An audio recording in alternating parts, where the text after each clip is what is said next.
Good morning everyone. এখন বাজে ভোর ৫টা আর আমি যাচ্ছি একটু জমিতে একটু কাজ করবো। সিমের মাচা করা হবে। ওখানে দেখো সিমগুলোর ফুল এসে গেছে। আর এখানে ও বললো চলো দুজনে যাই, তাহলে একটু তাড়াতাড়ি হবে। তো আমি একাই পারবো, তো দুজনে গেলে একটু ভালো লাগবে, কথা টথা হয়ে যাবে। আর এত প্রচুর পরিমাণে ঘাস, আমার যে ভয় করছিল চোখের, কি আর বলবো।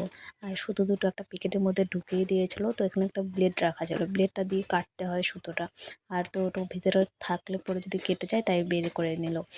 এখন দুজনে ভালোভাবে টানিয়ে নিয়ে বাড়িতে যাব। ছেলে ঘুমাচ্ছে, ঘুম পাড়িয়ে রেখে এখন ভোরবেলা ওঠেনি ও এখনও।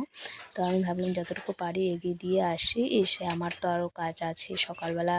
তো বাসি কাজকর্ম চলে গিয়েছিলাম, এখন এসে যে রান্না বান্না করছে, ভাত বসিয়ে দিয়েছে। এখন বাইরে এসে শাক বেছে নিচ্ছি।